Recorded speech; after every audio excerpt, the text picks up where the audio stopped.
저번 주에 보았던 다윗이 결국 그 압살롬의 반란 가운데서 다시 회복되어지는, 그리고 다시 예루살렘으로 돌아오는 그 사건을 우리가 보게 됩니다. 그 사건을 보면서 다윗이 어떻게 그 압살롬의 반역을 해결하고 또 다시 이스라엘 민족을 하나로 통합시키는지의 모든 과정들을 저번 주에 함께 보았지요. 단 한 가지입니다. 그 모든 일이 누구 탓이라고요? 내 탓이라는 거지요. 다윗의 죄로 인해서 이 모든 것이 시작됐다라는 자기 자신의 죄 때문이다라는 그 관점을 가지고, 그 생각을 가지고 모두를 대하게 됩니다. 시므이라는 자기를 향하여, 도망가는 자신을 향하여 저주하고, 그리고 욕을 했던 그 사람까지 용납하고 하나님께서 하시는 것이다 라고 용납하고 용서하는 다윗의 모습을 보게 되지요. 그 어려운 가운데 다윗은 서로 분열이 일어날 수 있는 그 상황 가운데 분열을 일으키는 것이 아니라 그 모든 것을 자기가 안고 이스라엘 민족이 하나가 되기를 원하는 마음 가운데 나아가는 다윗의 모습을 함께 나눴습니다. 그것이 다윗의 그릇이었고 이스라엘 왕의 큰 그릇이었습니다. 우리가 이 그릇을 닮아갈 수 있는 것은요, 단 하나지요. 용서와 겸손, 사랑입니다. 이스라엘 나라의 왕이 다윗으로서 그가 그 나라의 왕으로 굳건히 설 수 있었고, 하나님이 다윗을 돕고 함께 할 수 있었던 것은 다윗 마음 가운데 하나님이 늘 함께 하시는 것. 언제 함께 하실까요? 힘들고 어려울 때도 함께 하시지만 좋을 때도 함께 하시는 그 하나님, 언제나 늘 함께 하시는 그 하나님의 은혜를 경험하기 때문에 그렇습니다. 다윗은 그 반란이 일어나고 자기에게 좋지 않은 일까지, 모든 것이 일어나는 것까지도 다 하나님께서 하시는 것이다 라고 고백하는 것을 통해서 하나님이 다윗을 인도하시는 것, 그것을 다윗은 고백하고 있는 거지요. 오늘 본문 말씀에 압살롬의 반역이 이제 끝났습니다. 모든 것이 이제 다시 정상으로 돌아오고 다윗은 다시 예루살렘 왕국으로 돌아왔지요. 그런데 그 와중 가운데 저번 주에 함께 나눴던 말씀 가운데 한 가지, 다윗으로 하여금 한 가지 해결되지 못했던 한 가지 문제점이 있었습니다. 그것이 무엇이냐 하면 왕을 맞이하려고 하는 그 지파들이 나눠져 있었다는 거지요. 다윗이 속한 유다 지파와 나머지 10개의 지파가 이스라엘 지파로 나눠지는데 서로 모시려고 하다가 다윗을 유다 지파가 모시게 됩니다. 여기서 조금씩 틈이 나기 시작을 합니다. 이스라엘에 있었던 그 지파의 장로들도 이 사건 때문에 자신들이 범했던 그 죄에서 어떻게 벗어날 수 있을까, 왕이 자기들에게 노여움을 갖지 않을까 노심초사하면서 왕을 빨리 모시려고 했지만 결국은 유다 지파에게 그 순서를 빼앗기게 되지요. 마치 도둑 맞은 것처럼 그렇게 이 나머지 지파가 생각을 하게 됩니다. 그럼에도 불구하고 이스라엘이 하나 되는 건, 그것은 쉬운 일이 아니었습니다. 사소한 문제로 이스라엘과 유다 사이에 갈등이 있었던 거지요. 그 사이에 비집고 들어와 베냐민 지파 사람 가운데 세바라는 사람이 반역을 일으킵니다. 근데 참 재미있는 것은 조금 전까지만 해도 다윗을 왕으로 모시겠다고 서로 얘기했던 이스라엘 지파가 어떻게 해요? 세바에게 붙게 됩니다. 그리고 세바와 함께 반란에 동참하게 되는 거지요. 어떻게 보면 압살롬의 반역은 집안 내의 싸움이라고 할 수 있지만 세바의 반역은 본격적인 반역이라고 할 수 있는 거지요. 이 모든 반역도 결국 어디서부터 비롯된 걸까요? 다윗은 그 모든 과정들을 결국은 자기의 죄에서부터 발견할 수밖에 없는 거지요. 성경을 보면 세바의 반란을 진압하는 부대 내부에서도 갈등이 일어난 것을 봐요. 그 과정 가운데에도 다윗이 이 누구를 대장으로 삼냐에 따라서 두 부분으로 군대를 나누게 되지요. 서로 그 두 군대 가운데 분쟁이 일어나는 사건도 경험하게 됩니다. 하지만 이번에도 하나님이 도우시는 손길이 있어요. 누가 도울까요? 지혜로운 한 여인을 통해서 이 모든 반역이 끝나버린다라는 거지요. 오늘 20장 안에는 모든 결론을 한 지혜로운 여인으로 끝내는 하나님의 도움의 손길이 있는 것을 보게 됩니다. 말씀을 계속 보시면 아시겠지만 남자들은 가만히 있는데요, 지혜로운 한 여인을 통해서 한 성이 구원받는 모습을 보게 되는 거지요. 자, 1절부터 3절까지의 내용을 보면 2절까지 1, 2절의 말씀을 보면 자, 불량배 하나가 등장을 하지요. 거기에 이름이 세바라는 한 사람이 등장해서 사람들을 갑자기 이제 이새의 아들 다윗에게서 자기에게로 이제 돌이키게 하는 것, 그리고 이스라엘을 흩어버리는 장면이 등장을 합니다. 왜 이런 사건이 일어날까? 왜 자꾸만 이 반역되는 사건들이 일어날까? 다윗이 왕이 되고 왕된 다윗이 했던 것은 단 한 가지입니다. 죄를 짓는 것 외에는 하나님 말씀에 순종했고 하나님 뜻대로 이 나라를 세우려고 했던 것이 다윗의 마음이었습니다. 그렇게 다윗이 하나님 뜻 가운데 이 나라를 세워 나가려고 하는 그렇게 방향을 잡고 가는데, 실제로는 사람들 가운데 그것에 함께 동조하지 원치 않는 사람들이 있었다라는 거지요. 말씀대로만 그렇게 다윗이 하나님 나라와 영광 위해서 그렇게 나라를 다스리는 것에 대해서 그렇게 이스라엘 민족 가운데 함께 동참하려고 했던 그 사람들도 있지 않았다라는 겁니다. 교회는 말씀으로 하나가 되고요, 은혜 받는 힘으로 봉사하는 것이 가장 이상적입니다. 늘 은혜 가운데 있고 그리고 말씀으로 하나가 되었을 때 교회는 건전해지고 건강해지고 더 부흥되는 귀한 은혜를 누릴 줄 믿습니다. 그런데 우리 인간이란 타락한 본성은요, 답답해합니다. 아이, 우리가 어떻게 그렇게 살아? 조금은 하면서 자신도 모르는 사이에 세상과 약간씩 붙어있는 모습들이 우리들 가운데 있다라는 거지요. 하나님만 바라보고 사는 인생이 정말 복된 인생인 것 알고 있지만, 때로는 우리의 삶 가운데 세상에서 즐기려는 마음들, 그런 마음들이 우리로 하여금 하나님 나라에서 이방 나라로 옮겨가려고 하는 그런 마음들이 있다라는 겁니다. 여전히 이 이스라엘 민족 가운데 다윗 왕보다 사울 왕을 원했던, 사울과 같은 스타일을 원하는 사람들이 있었다라는 거지요. 이것을 보면 이스라엘이 말씀으로 하나 된다는 것은 얼마나 어려운 일인지, 오로지 겸손만이 하나 되게 할 수 있다는 것을 또 이 말씀 통해서 우리가 깨달아 알 수 있습니다. 말씀 중심에 서는 것, 그러면서 또한 겸손한 것, 그래야지만 하나가 되는 은혜를 누릴 수 있다라는 거지요. 특히 베냐민 사람들은 다윗을 눈에 가시처럼 생각했을 거예요. 왜냐하면 초대 왕이었던 사울은 베냐민 지파 사람이었지요. 그런데 다윗이 이 사울을 몰아낸 건 아니지만 그 뒤를 이어서 왕이 됐기 때문에 다윗이 잘못되고 망하기를 바랬던 지파가 베냐민 지파가 아니었을까. 아무리 우리가 바른 믿음으로 모든 것을 하려고 해도요, 시기하고 질투하는 사람들이 분명히 있습니다. 하나님 말씀대로 순종하고 나는 정말 말씀 가운데 살려고 노력하는데 그 모습 가운데 시기하고 질투하는 사람이 분명히 있다라는 거예요. 왜 있을까요?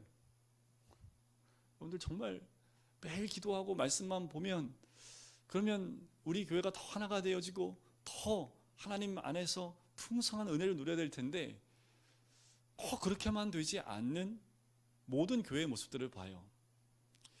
서로 시기하고 질투하는 그 마음들이 있는 마음들이 있다라는 거지요. 왜 그랬을까? 왜 그러냐 하면요, 하나님 백성을 더 기도하게 만들려고 하는 그런 하나님의 사인이기도 합니다. 우리가 서로 이런 원치 않는 모습들이 나오면, 다윗이 이런 모습 가운데 더 하나님께 엎드릴 수밖에 없었던 것은 이런 사건들을 통해서 하나님 앞에 더 엎드릴 수밖에 없었다라는 거지요. 그리고 겸손하게 하나님 앞에 나갈 수밖에 없다라는 거지요. 오늘 성경을 보면 다윗이 진정한 반역의 불씨가 어디에 있는지 잘 모르고 처음에는 엉뚱한 데부터 손을 대기 시작을 합니다. 근데 참 이해가 안 되는 부분인데, 3절에 보면 왕궁에 가서 후궁 10명을 잡아다가 별실에 가둬버리지요. 왜 그런지 아시지요? 압살롬에 의해서 이 10명의 후궁이 또한 하지 말아야 될 일을 했기 때문에 다윗은 이 10명의 후궁을 가둬놓고 죽는 날까지 생가부가 되도록 한 모습이 3절 한 절에 등장을 합니다. 이것은 어쩔 수 없습니다. 이미 압살롬에 의해서 죄악의 그 씨가 뿌려졌기 때문에 이것과 함께 정리하지 않으면 안 되기 때문에 이 3절 안에서, 한 절 안에서 이 모든 것을 정리하는 모습들을 보게 됩니다. 그런데 문제는 딴 데서 튀는 거지요. 다윗이 압살롬의 죄로 인해서 뿌려진 것들을 정리하고 있는 과정 가운데 다른 곳에서 불똥이 튄 거지요. 세바라는 그 사람의 선동으로 다윗에게 반역하는 일이 갑자기 등장하는 모습을 보게 됩니다. 한 가지 어려움이 해결되니까 그래서 하나님께 감사의 기도로 나가는데, 우리가 생각지 못하는 곳에서 이렇게 문제가 나타날 수 있다는 거예요. 이제 압살롬의 반역도 다 끝났고 모든 것 다 끝났고 다시 왕국으로 돌아왔고 모든 것이 다 끝났다라고 생각을 하는 그때에 어떻게 해요? 내가 알지 못하는 전혀 모르는 상황 가운데 갑작스러운 공격이 더 갑작스러운 사건들이 터져나오기 시작한다라는 겁니다. 그것이 우리 인생입니다. 주님 안에서 늘 복된 인생만 살아가면 좋겠는데 사탄이요 그냥 두지 않습니다. 늘 말씀 가운데 서 있으면 말씀 가운데 서 있는 한 번씩 때려봐요. 근데 우리가 전혀 생각지 않은 그리고 원치 않는 사람이 우리를 또한 공격하는 모습들을 보게 되는 거지요. 그래서 사람을 의지하지 말라, 사람을 믿지 말라고 얘기하는 거예요. 꼭 믿는 도끼에 뭐 해요? 사람은 뭐 해야 돼요? 믿을 대상입니까? 사랑해야 대상입니까? 사랑만 하면 상처 안 받아요. 그런데 사람이란 가까이 있으면 마음을 주게 되고 또 믿음을 주게 되지요. 그런 영락 없습니다. 마음을 나눠지게 만든다라는 거지요. 사람은 뭐 하는 대상이에요? 자식은 뭐 하는 대상이에요? 믿을 대상이 아닙니다. 사랑해줘야 될 대상이지요. 다윗은 세바의 반역을 진압하기 위해서요 한 가지 선택을 해야 됐습니다. 오늘 본문 말씀에 보니까 4절 한번 보세요. 왕이 누구를 부릅니까? 아마사를 불러요. 참 이것이 굉장한 아이러니인데 뭐냐 하면 지금 반란이 일어났을 때 도망 다니면서 전쟁에서 다시 다윗을 왕으로 세우기까지 큰 역할을 했던 사람이 누굽니까? 요압이라는 장군이었죠. 그런데 요압을 부르지 않고 누굴 불러요? 아마사를 부릅니다. 근데 이 아마사는 누구냐 하면 압살롬이 반란 일으켰을 때 압살롬의 군대 장관이었습니다. 근데 참 재밌는 것은 이 아마사가 누구냐 하면 다윗의 조카입니다. 그러니까 압살롬의 반란에 다윗의 조카가 함께 동참하고 군대 장관이었다라는 거지요. 그런데 이 세바의 반역을 누구한테 맡기고 있는 거예요? 반역했던 그 무리의 군대 장군이었던 그 사람에게 또 다른 반역의 사건을 맡기고 있는 겁니다. 왜 이런 선택을 했을까요? 다윗의 마음이 참 복잡합니다. 요압의 마음이 너무 힘든 거예요. 요압을 한번 보세요. 하지 말라면 합니다. 죽이지 말라면 죽여요. 꼭 뒷수습은 누가 해요? 다윗이 다 했잖아요. 그지요? 이게 사무엘하 시작할 때부터 이 요압은 사건만 터뜨립니다. 요 앞에서는 무슨 사건이 있었어요? 압살롬 살려달라고 선하게 보아달라고 그렇게 명령까지 내었는데 요압이 나서서 압살롬을 죽입니다. 그러니까 다윗의 마음은 어때요? 요압이 마음에 들지 않습니다. 군대 장관이긴 하지만 그를 세우기에는 마음이 너무 아픈 거지요. 이미 많은 사람을 그 압살롬의 반역에 함께했던 사람들을 용서했기 때문에 왕은 다시 아마사를 세우고 싶은 마음이 있었던 겁니다. 참 그런데 재미있는 건 뭐냐면 5절 말씀에 보니까 아마사가 유다 사람을 모으러 갑니다. 왜요? 이스라엘이 반란했기 때문에 유다 사람을 모으러 가지요. 그런데 왕이 정해준 시간 내에 돌아오지 못해요. 그러니까 왕이 마음이 좀 급해집니다. 다윗의 마음이 좀 급해져요. 왜냐하면 반란군이 어떤 성으로 들어가서 정비를 하게 되면 이 반란 사건이 크게 되기 때문에 빨리 제압을 하려면 속히 진행을 해야 되는데 지체가 되니까 어떻게 합니까? 다시 또 군대를 모으기 시작을 합니다. 그래서 누구를 보내냐 하면 요압의 동생인 아비새를 보내요. 새로운 대장으로 세워서 세바를 토벌할 수 있도록 보냅니다. 자, 그런데 이 두 세력이 가는데 문제는 뭐냐 하면 자, 가는 길에 이 두 군대들이 만나요. 그래서 아마사와의 군대와 요압과 그 동생인 아비새와 함께 했던 군대가 서로 만나는 장면을 우리는 오늘 본문에서 볼 수가 있는 거지요. 자, 여기서 보니까 지금 요압을 7절에 보니까 이 아비새에게 함께 가는 사람들이 누구냐 하면 요압을 따르는 자들 그리고 그렛 사람들과 블렛 사람들과 모든 용사들이 다 아비새를 따라 세바를 뒤쫓으려고 예루살렘에 가는 모습을 보게 되는 거지요. 가다가 이 아마사를 만나게 됩니다. 결국 요압은 어떻게 해요? 아마사를 죽이는 그 장면이 9절과 10절 말씀에 나옵니다. 단 한 칼로 이 요압은 또 아마사를 죽이게 돼요. 요압이라는 사람이 얼마나 자기 이익이나 자기 자리에 철저한지 다른 사람들은 잘 알지 못했지요. 다윗은 정확히 알았습니다. 이 요압이 다윗을 쫓아갔던 이유도 자기의 위치를 잃어버리지 않으려고 하는 다윗의 이 요압의 마음이 컸던 거지요. 근데 여기서 우리가 한 가지 물음표를 던질 이유가 있습니다. 뭐냐면 이 사건을 하나님이 허락하신 이유가 뭘까라는 거지요. 두 가지 관점에서 봐야 되는데, 한 가지는 아마사입니다. 아마사가 지은 죄에 대한 심판이 임하게 된 거지요. 또 하나라면 이 아까도 말씀을 드렸지만 다윗의 죄의 열매입니다. 이미 나단 선지자를 통해서 칼이 너에게서 떠나지 않겠다라는 말씀이 있지요. 네 집에서 칼이 떠나지 않겠다. 아까도 말씀드렸지만 아마사는 이 다윗의 조카입니다. 이 말씀대로 다윗의 가정 가운데 칼이 떠나지 않는 이 과정들이 계속 드러나고 있는 모습이지요. 다윗은 한 번의 죄로 인해서 결국 계속해서 그 칼이 떠나지 않는 그 모든 것들을 경험하게 됩니다. 우리 성경에서 보면 많은 부분들이 이와 같아요. 하나의 죄로 인해서 또한 그 죄의 결과들이 나타나는 모습들을 많이 보게 되는 거지요. 그래서 다윗은 이 모든 모습들을 보면서 결국은 자신의 죄를 돌이켜볼 수밖에 없는 거지요. 이 요압은 아마사를 죽이게 됩니다.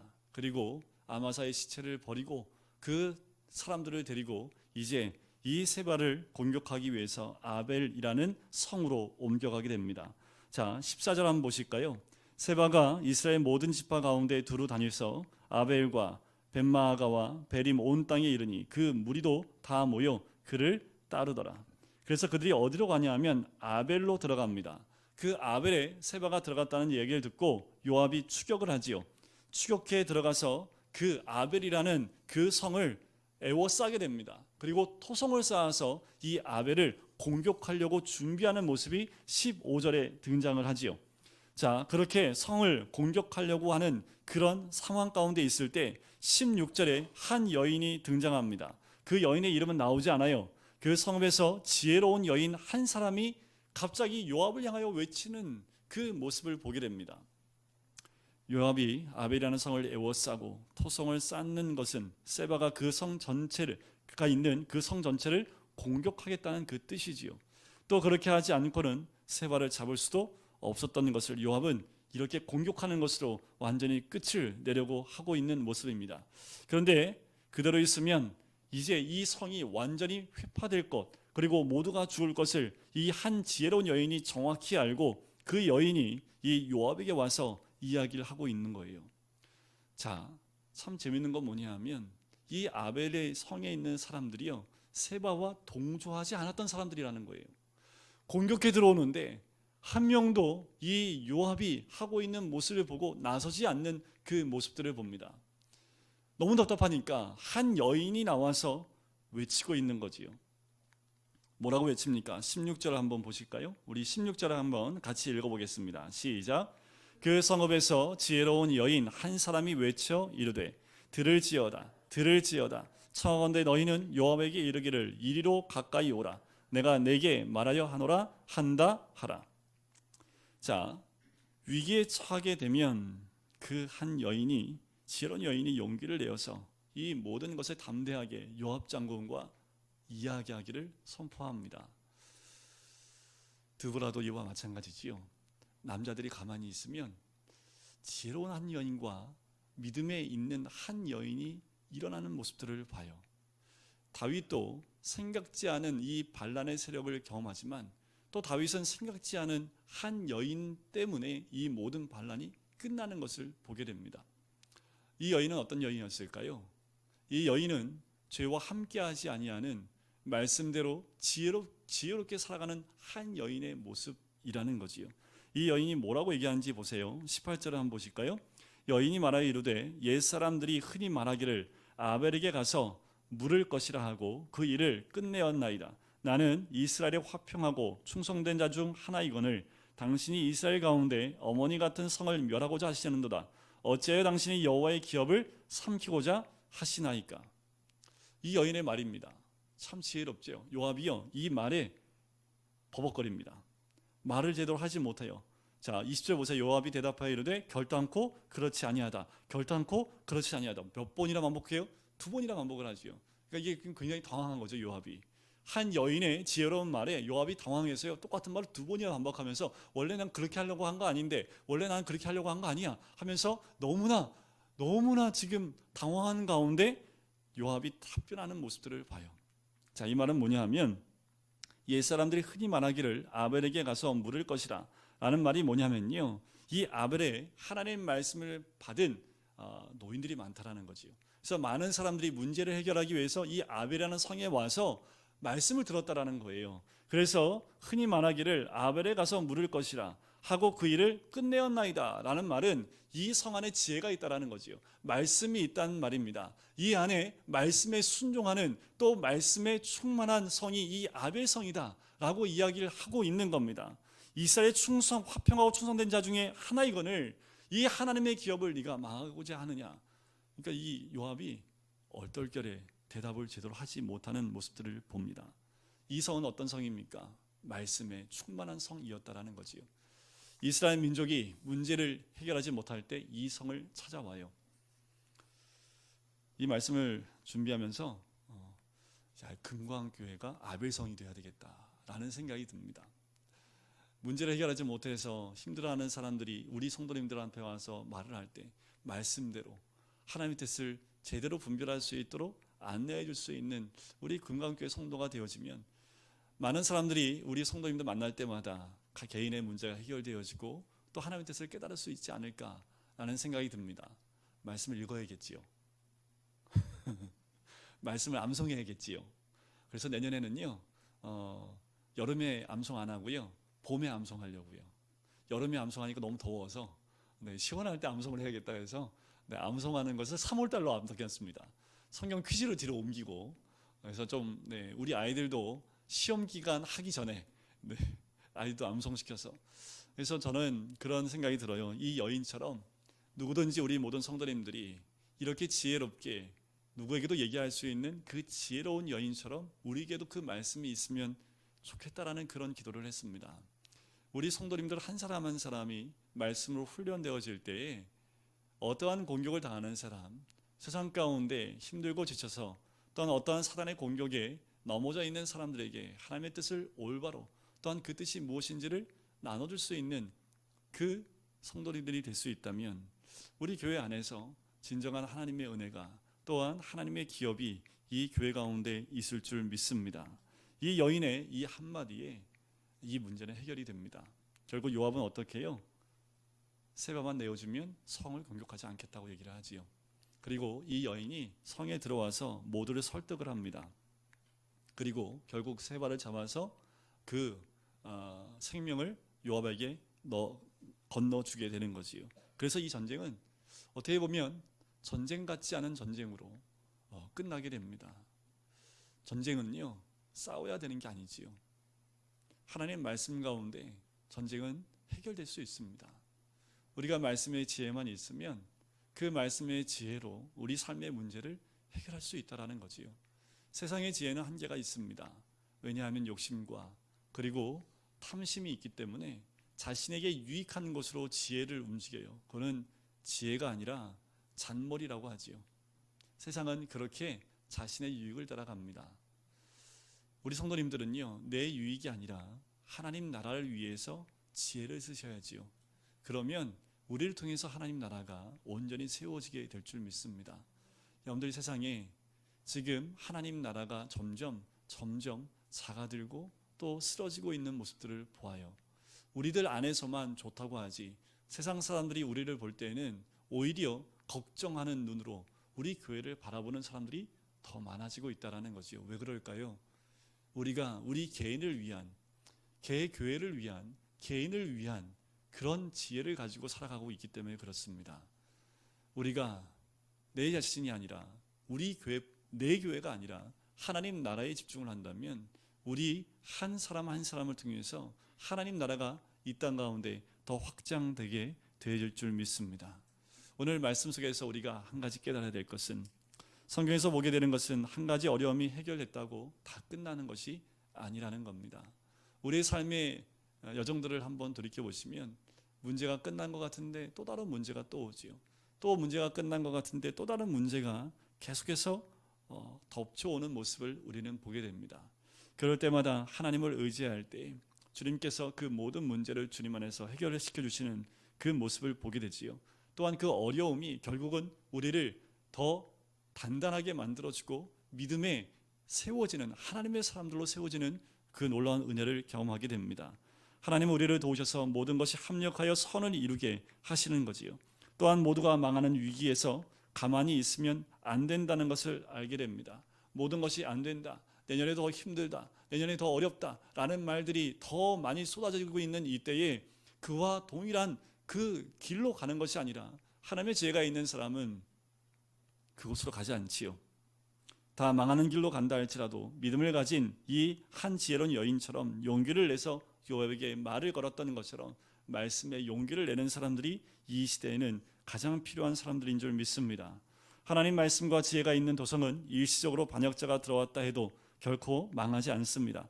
그러나 가만히 있으면 안 되고 두려워하지 말고 살 길 찾아서 협상하며 믿음으로 나가는 이 한 여인, 그 여인처럼 우리도 다시 말씀 가운데 주의 뜻이 어디에 있는지 그것을 분별할 수 있는 분별력이 있어야 되지요. 한 교회를 보니까 한 교회가 몇 명에 의해서 흔들리고 있는 교회들이 많이 있습니다. 분별을 못해요. 하나님 말씀 가운데 분별이 있으면 흔들리지 않고 하나님 원치 않는 세바가 있다면 세바를 내보내고 하나님의 나라를 세워야 되는 그 지혜가 있어야 되는데, 그런데 말씀이 없으면 이 지혜가 없게 되는 거지요. 우리 삶 가운데 이 지혜로운 여인처럼 늘 주의 말씀 가운데, 또한 우리가 무슨 말을 할까 걱정하지 마시고 예수님이 우리에게 말씀하셨던 것처럼 왕이나 재판장에게 끌려갈 때 무슨 말을 할지 염려하지 말라. 성령이 내 입에 말을 주겠다라는 말씀처럼 늘 말씀 가운데 붙잡혀지게 되면 하나님께서 우리에게 직접 그 말할 귀한 말씀을 주시게 되는 줄 믿습니다. 다윗은 이렇게 하나님 나라를 하나씩 하나씩 세워 나가는 모습을 보아요. 다윗이 깨닫게 되는 것은 하나님의 마음입니다. 다윗은 이스라엘 그 나라에 대한 하나님의 마음이 무엇인지를 조금씩 깨닫게 돼요. 많은 어려움과 반란이 있었지만 그 모든 것 가운데에도 회복시키시는 하나님의 은혜를 보면서 아버지의 마음을 깨닫게 됐다라는 거지요. 오늘 이 찬양을 같이 드렸으면 좋겠습니다. 아버지, 당신의 마음이 있는 곳에 나의 마음에 있기를 원해요.